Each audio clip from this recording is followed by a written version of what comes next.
Good morning, everyone. Welcome back to Rabbi Dessler, Beyond Breakfast. Okay, so we are going to speak a little bit about the concept of emunah.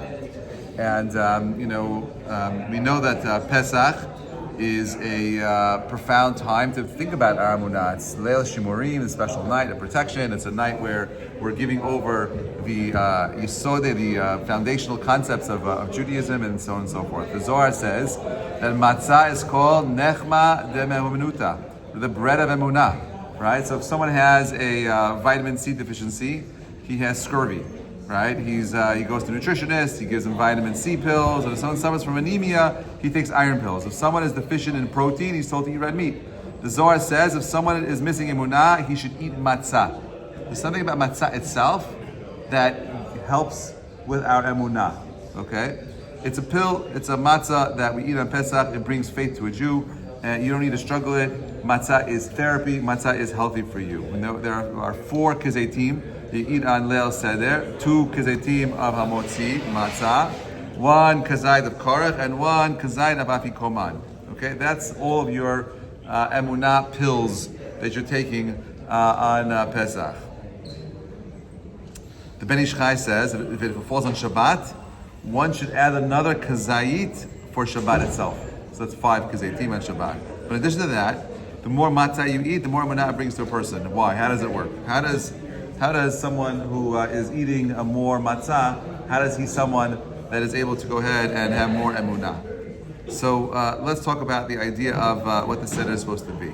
Okay, we know that there's 2 different ways of understanding emunah. One way of understanding it is, I would say, in its simplest form, it's the faith that we have. When we have faith that something is going to happen, we have faith that the Chachamim are true, they're honest.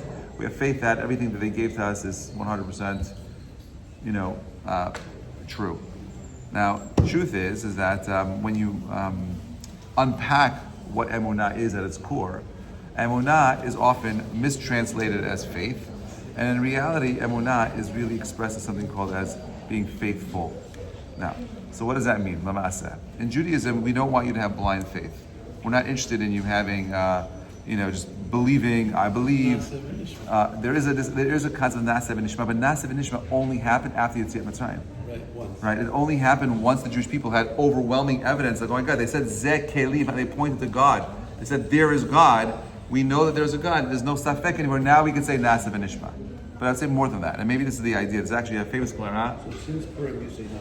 So I would say yes, right? So I would say yes. The since Purim, no. But I would say even before Purim, I would say that Yetziat Mitzrayim itself was that's why, by the way, we constantly repeat the concept of Yetziat Mitzrayim over and over again. It's the ultimate evidence that there's a God. Nasev and Ishma. Did we have a hard time swallowing that pill? Yes, because we felt like we were forced into it. Anyway, Kitzur is like this. There's a Gemara that says if you want to understand the nature of emunah, emet, and emunah, you'll understand it from the story of the chulda and the bor, right? The story goes like, the Gemara doesn't even tell you what the story is. It just says emunah, emet, emunah. From the story of the chulda, a chulda is often translated as a weasel or a wildcat. And a bor is a pit. So what's the story of the pit and the wildcat? Okay, it goes like this. The Maharal brings it down, Tosfot brings down part of it. Maharal says the story goes like this. That there was a woman walking through a forest. And she was carrying a basket of gold, and she's lost. She can't find her way out of the forest. She trips and she falls, and she ends up finding herself in the bottom of a pit. She's screaming, help, help, help, help, and no one can hear her cries. No one can hear her calls. One man walking through the forest hears these cries, and he walks over and says, hi, how are you? What's going on? She says, I was lost, I fell. He says, great, where are you from? Where do you live? What does your father do? What does your mother do? What's your name? What's your profession? Where did you go to school? How do you do, like, just tell me, like, asking her questions for 45 minutes. Ask her questions. Of course. Right? He's asking her questions. He says, okay. She says, okay. He's like, I'll save you. I'll pull you out of this pit on one condition, that you marry me. So she says, okay, no problem. She pulls him out of the pit. He says, okay, let's get married. She says, right here, I'm filthy. I fell into this pit. I'm disgusting. I'm going to go home. I'm going to prepare. Let me freshen up. You go home. You prepare. So he says, well, how do I know you're going to keep your end of the bargain? So she says, we'll use these 2 things, this pit and this wildcat in the forest, as our witnesses. She says, okay, no problem. They shake on it. He goes home and she goes home. She goes home to prepare. He goes home. And on the way home, he meets another woman and he ends up marrying her instead. And he has 2 children with her. And many years pass, and one child ends up dying by falling into a pit, and the other child ends up being killed by a chulda. Right? Now, so what ends up happening is that the wife says to the husband, "Why did our children die such a strange death? Is there something in your past that you're not telling me about?" He says, "I don't know what you're talking about." He's like, "Think, is there anything you're not telling me?" It's actually, now that you mentioned, there's a woman many years ago in the forest, and it's your sister. And it's not your sister. It's your mother. No. Nice try. No.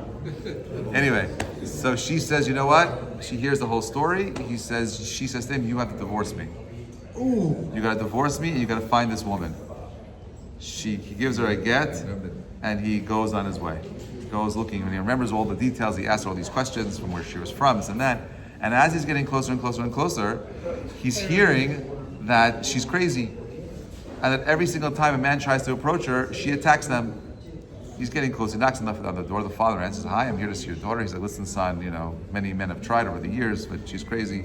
If you walk into the room, I can't guarantee your safety." He's like, "No, I need to try. And he walks into the room and she tries to attack him, and he says, wait, don't you remember it's me in the forest?"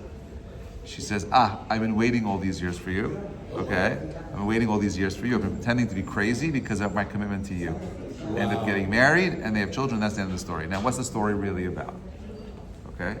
The story is about the nature of a concept called truth and a concept called emunah, faithfulness. So the story is not about individuals, it's about ideas. This is how Chachamim were so brilliant in teaching you a concept. Okay? The Zohar says, "Ihu emet v'ihi emunah." Man is an expression of emet, and femininity or masculinity is truth, and femininity is emunah. When you think about the story in this context, let's unpack the story and see what we learn. Okay?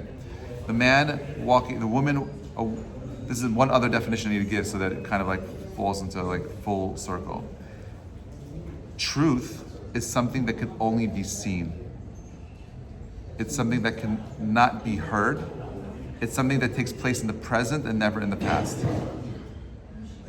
Now, that's the nature of masculinity. Masculinity, the masculine force, lives in a world of riyah. Men are excited by the things that they see.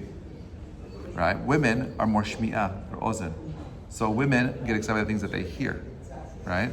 So emunah is something that takes place in the past, not in the present. It's something that can only be heard and not seen. Yes. Okay, it's something that cannot be heard. It has to be something it cannot be seen. It can only be heard and not be seen. Okay, now, so if she is emunah in the story, she cannot escape into the world until there's an experience with emet. Emunah. If she is emunah, okay, let's go. Ready? Let's do it again. Emet, truth.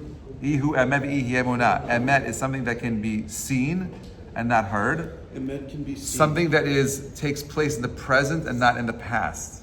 Whereas to see it, you have to be there. You have to be there. You have to be there to Correct. see it. So it's in its terms of totality. hearing something, you could have heard about something from yesterday. Correct. Whereas emunah, right, is something that is heard and something that takes place in the past. It's heard and not seen. Okay. So emunah and emet are not.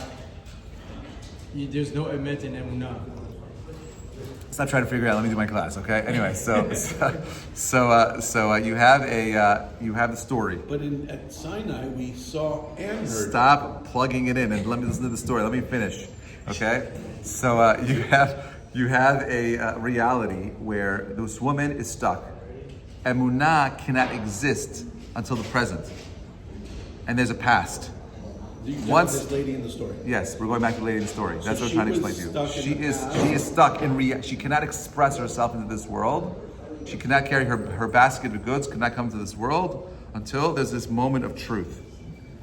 The first lesson when truth and emunah meet, okay, the first lesson is emunah's got to ask a lot of questions. In order for it to be true, you got to be inquisitive. You got to question. That's the guy.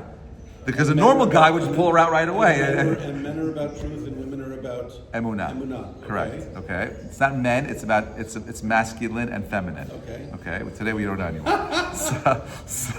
so you have now the first lesson that Emunah teaches Emet is, in order for this to work, time has to pass. You go home and I'll go home. Now, when he says to her, "I will marry you," at that moment, was it true? No. Yes, it was. It was, but in the future. The nature is true. No, then true is in the present. Okay. True is in the present. The problem is when we get into the future already, that moment is already past, Right. and therefore Emet has nothing to hold on to, Right. because Emet only exists in the present. But then a lie can be emet. One second. You're just listen to the story. So the first lesson that Emunah teaches Emet. This is the Gemara and the Maharal. Okay. Wow.